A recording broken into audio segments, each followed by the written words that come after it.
ಇನ್ನು ಬೆಂಗಳೂರಿನಲ್ಲಿ ಪಾಸ್ಪೋರ್ಟ್ ವೆರಿಫಿಕೇಷನ್ಗೆ ಹೊಸ ನಿಯಮವನ್ನು ಈಗ ಜಾರಿಗೆ ತರಲಾಗ್ತಾ ಇದೆ. DGIGP ಅವರ ಆದೇಶದ ಅನ್ವಯ ಇದನ್ನು ಬೆಂಗಳೂರಿನಲ್ಲಿ ಜಾರಿಗೆ ತರಲಾಗ್ತಾ ಇದೆ.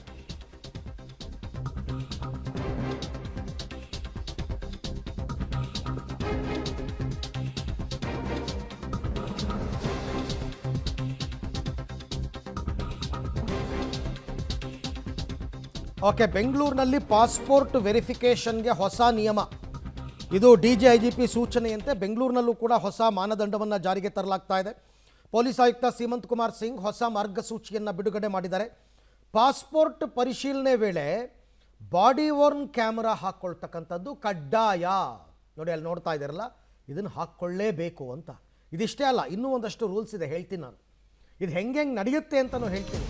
ಕೆಲವರೆಲ್ಲ ಮನೆ ತನಕ ಹೋಗೋದೇ ಇಲ್ಲ ಪೊಲೀಸರು, ಇವರೇ ಪೊಲೀಸ್ ಸ್ಟೇಷನ್ಗೆ ಹೋಗ್ಬಿಟ್ಟು ಮಾತಾಡಿಸ್ಕೊಂಬಂದ್ಬಿಡ್ತಾರೆ. ಪಾಸ್ಪೋರ್ಟ್ ಅರ್ಜಿದಾರರನ್ನು ಪೊಲೀಸ್ ಠಾಣೆಗೆ ಕರೆಸಬಾರ್ದು. ನೋಡಿ, ಮೊದಲನೇ ರೂಲ್ಸ್. ಯಾವ ಕಾರಣಕ್ಕೂ ಕೂಡ ನೀವು ಪೊಲೀಸ್ ಸ್ಟೇಷನ್ನೆಲ್ಲ ಮುಗಿಸಿ ಕಳಿಸೋದಲ್ಲ. ಅರ್ಜಿದಾರರ ವಿಳಾಸಕ್ಕೆ ಪೊಲೀಸ್ ಅಧಿಕಾರಿಗಳು ಖುದ್ದು ಭೇಟಿ ಕೊಡಬೇಕು. ಅಡ್ರೆಸ್ ವೆರಿಫಿಕೇಷನ್ ಆಗಬೇಕಲ್ಲ, ಅವ್ರ ಅಡ್ರೆಸ್ ಮನೆಗೆ ಹೋಗಬೇಕು. ನೆರೆಹೊರೆಯವರಿಂದ ಅರ್ಜಿದಾರನ ಮಾಹಿತಿಯನ್ನು ಸಂಗ್ರಹಿಸಬೇಕು, ಕೇಳಬೇಕು. ಅಕ್ಕಪಕ್ಕದ ಮನೆಯವ್ರನ್ನೆಲ್ಲ ವಿಚಾರಣೆ ಮಾಡಬೇಕು. ಸ್ಥಳಕ್ಕೆ ಭೇಟಿ ಕೊಡುವ ಮುನ್ನ ಸಂದೇಶ ಅಂದರೆ ಮೆಸೇಜ್ ಮತ್ತು ಕರೆ ಮಾಡಿ ಮಾಹಿತಿಯನ್ನು ಕೊಡಬೇಕು. ನಾವು ಈ ಥರ ಬರ್ತಾ ಇದ್ದೀವಪ್ಪ ಅಂತ. ವಿನಾಕಾರಣ ಅಲ್ದಾಡಿಸಬಾರ್ದು, ವರದಿಗೆ ವಿಳಂಬ ಮಾಡಬಾರ್ದು ಅಂತೆಲ್ಲ ಇದೆ. ಈ ಬಗ್ಗೆ ಕೂಡ ಮತ್ತಷ್ಟು ಮಾಹಿತಿ ನನ್ನ ಕೊಲೀಗ ಮುರಳೀಧರ್ ಅವರಿಂದ ಪಡ್ಕೊಂಡ. ಮುರಳಿ, ಆ್ಯಕ್ಚುಲಿ ಇದನ್ನು ಎಫೆಕ್ಟಿವ್ ಆಗಿ ಜಾರಿಗೆ ತಂದರೆ ತುಂಬ ಒಳ್ಳೆಯದಾಗುತ್ತೆ. ಬಟ್ ಈ ರೀತಿ ಬದಲಾವಣೆಗೆ ಏನು ಕಾರಣ ಅಂತ, ಹೊಸ ಆದೇಶ ಯಾಕೆ ಅಂತ?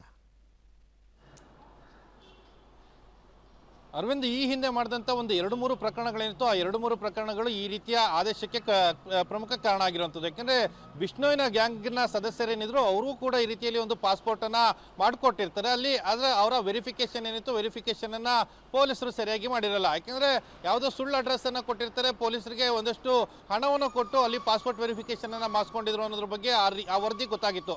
ಅದಾದ ನಂತರ ಚಿಕ್ಕಮಗಳೂರಿನ ಒಬ್ಬ ಕಳ್ಳ ಏನಿರ್ತಾನೆ, ಕಳ್ಳ ಸರಿಸುಮಾರು 20 kg ಚಿನ್ನವನ್ನು ಕಳ್ತನ ಮಾಡಿರ್ತಾನೆ. ಕಳ್ತನ ಮಾಡಿದ ಬಳಿಕ ಬೆಂಗಳೂರಿಗೆ ಬಂದು ಬೆಂಗಳೂರಿನಲ್ಲಿ ಪಾಸ್ಪೋರ್ಟ್ ಅನ್ನು ಮಾಡಿಸ್ಕೊಂಡು ಅದನ್ನು ವೆರಿಫಿಕೇಶನ್ ಅನ್ನು ಮಾಡಿ ಆತ ದುಬೈಗೆ ನಾಪತ್ತೆ ಆಗಿರುವಂಥದ್ದು. ಆತನನ್ನು ಇನ್ನೂ ಕೂಡ ಬಂಧನ ಮಾಡಿ ಕರೆತರಲಿಕ್ಕೆ ಆಗಿಲ್ಲ.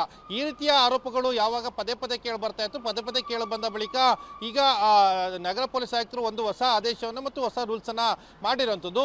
ಪ್ರತಿಯೊಬ್ಬ ಪಾಸ್ಪೋರ್ಟ್ ವೆರಿಫಿಕೇಶನ್ ಅನ್ನು ಮಾಡೋ ಸಂದರ್ಭದಲ್ಲಿ ಬಾಡಿ ವರ್ನ್ ಕ್ಯಾಮ್ರಾವನ್ನ ಹಾಕೊಂಡಿರಬೇಕು.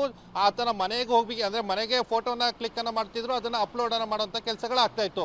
ಈಗ ಬಾಡಿ ವರ್ನ್ ಕ್ಯಾಮ್ರಾ ಆದ ಸಂದರ್ಭದಲ್ಲಿ ಆ ವಿಡಿಯೋ ರೆಕಾರ್ಡ್ ಎಲ್ಲ ಆಗಬೇಕು, ಜೊತೆಗೆ ಸ್ಥಳೀಯರ ಮಾಹಿತಿಯನ್ನು ಪಡ್ಕೊಳ್ಬೇಕು, ಸಾಕ್ಷಿದಾರರ ಹೇಳಿಕೆಗಳನ್ನು ಪಡ್ಕೊಳ್ಬೇಕು, ಆತನ ಪೂರ್ವಪರವನ್ನು ಸಂಪೂರ್ಣವಾಗಿ ತಿಳ್ಕೊಳ್ಬೇಕು, ಜೊತೆಗೆ ಆತನಿಗೆ ವೆರಿಫಿಕೇಶನ್ ಅನ್ನು ಮಾಡ್ತಾ ಇದ್ದೀವಿ ಅಂತೇಳಿ ಮೊದಲೇ ಮಾಹಿತಿಯನ್ನು ಕೊಟ್ಟಿರಬೇಕು ಅನ್ನೋದ್ರ ಬಗ್ಗೆ ಎಲ್ಲ ಕೂಡ ಹೇಳಿದ್ದಾರೆ. ಜೊತೆಗೆ ಈ ರೀತಿ ವೆರಿಫಿಕೇಶನ್ನ ಅಂಶಗಳೇನಿತ್ತು ಅದನ್ನು ಪ್ರತಿ ವಾರವೂ ಕೂಡ DCP ಅವರು ಸ್ಕ್ರೂಟಿನೈಸ್ ಅನ್ನು ಮಾಡಬೇಕು, ಸಭೆಯನ್ನು ಮಾಡಿ ಅದನ್ನು ವೆರಿಫೈಯನ್ನು ಮಾಡಬೇಕು ಅಂತೇಳಿ ಸೂಚನೆಯನ್ನು ಕೂಡ ಕೊಟ್ಟಿರುವಂಥದ್ದು. ಅರವಿಂದ್, ರೈಟ್, ಥ್ಯಾಂಕ್ ಯು ತಮ್ಮ ಎಲ್ಲ ಮಾಹಿತಿಗಾಗಿ ಮುರಳಿ, ಧನ್ಯವಾದ. ಸೊ ಇದು ಕೂಡ ಈಗ ಎಫೆಕ್ಟಿವ್ ಆಗಿ ಮತ್ತು ಸದ್ಯದಿಂದನೇ ಜಾರಿ ಆಗ್ತಾ ಇದೆ. ಸ್ವಲ್ಪ ಕ್ರಮದಲ್ಲಿ ಬಿಗಿ ತರುವಂತಹ ಕೆಲಸಕ್ಕೆ ಪೊಲೀಸರು ಮುಂದಾಗಿದ್ದಾರೆ.